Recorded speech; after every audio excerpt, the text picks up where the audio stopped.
പലരും കൊണ്ട് നടക്കുന്ന കോല് ഏത് എന്നുള്ളതാണ്. പലരും കൊണ്ട് നടക്കുന്ന, കാഴ്ചയിൽ ചെറുതാണെങ്കിലും പലരും കൊണ്ട് നടക്കുന്ന കോൽ ഏതെന്നാണ് ചോദ്യം. ഉത്തരം താക്കോലാണ്. താക്കോൽ.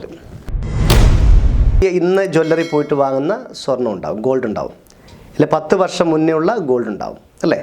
അപ്പോൾ എല്ലാത്തിനും പുതിയത് പഴയതുണ്ടാവും.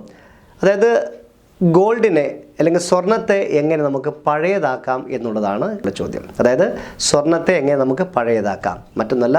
സ്വർണം എന്ന് വെച്ചാൽ ഗോൾഡിൻ്റെ ജി മാറ്റിക്കഴിഞ്ഞാൽ എന്തായി? ഗോൾഡ് എന്നുള്ളത് ഓൾഡ് എന്നാവും. അതായത് സ്വർണം എന്നുള്ളത് ഗോൾഡ്, അതിൻ്റെ ജി എന്നുള്ള അക്ഷരം മാറ്റിക്കഴിഞ്ഞാൽ എന്തായി? ഗോൾഡ് ഓൾഡായിട്ട് മാറും. ഓൾഡ് എന്ന് പറഞ്ഞാൽ പഴയത്. അപ്പോൾ സ്വർണത്തെ പഴയതാക്കാൻ ഗോൾഡിൻ്റെ ജി മാറ്റിയാൽ മതി, ഓൺ സ്പോട്ട്. അത് സ്വർണ്ണം എന്താവും? ഓൾഡായിട്ട് പഴയതായിട്ട് മാറും. ഓക്കെ. ഒറ്റയ്ക്കുള്ള ലോൺ ഏത് എന്നുള്ളതാണ് ചോദ്യം. ഒറ്റയ്ക്കുള്ള ലോൺ ഏതാണ്?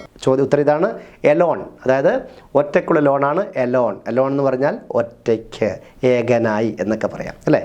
ഒറ്റയ്ക്കുള്ള ലോണാണ് എലോൺ എന്ന് പറയുന്നത്. ഒരു സിനിമാ നടിയുടെ പേരിൻ്റെ കൂടി ഒരു അക്ഷരം ചേർന്നാൽ അതൊരു ലിപിയായിട്ട് മാറുമെങ്കിൽ ഏതാണ് ആ സിനിമാ നടി എന്നാണ് ചോദ്യം.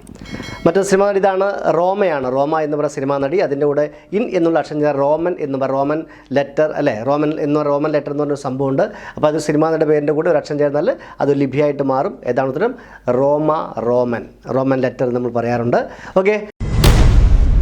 അതായത് ഒരു ഇംഗ്ലീഷ് അക്ഷരത്തിന് ദ്വാരം വന്നാൽ ഉണ്ടാകുന്ന ചെടി ഏത് എന്നുള്ളതാണ് ചോദ്യം. ഉത്തരം തുളസിയാണ്. തുളസി.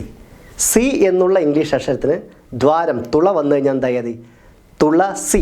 സിക്ക് തുള വന്നാൽ തുളസി. തുളസി എന്ന് പറയുന്നത് ഒരു ഔഷധ ഗുണമുള്ള ചെടിയാണ്. തുളസി എന്ന് പറയുന്ന പേരുമുണ്ട്. അപ്പോൾ ഈ ചോദ്യം അയച്ചത് പ്രേംചന്ദാണ്. അപ്പോൾ ഉത്തരം കിട്ടിയ വ്യക്തിയെ കണ്ടല്ലോ. അപ്പോൾ ചോദ്യം ഇതാണ്, ഒരു ഇംഗ്ലീഷ് അക്ഷരത്തിന് ദ്വാരം വന്നാൽ ഉണ്ടാകുന്ന ചെടി ഏത്? ഉത്തരം തുളസിയാണ്. സി എന്ന അക്ഷരത്തിന് തുള, ദ്വാരം, തുള വന്നാൽ തുളസിയായിട്ട് മാറും. ഓക്കെ.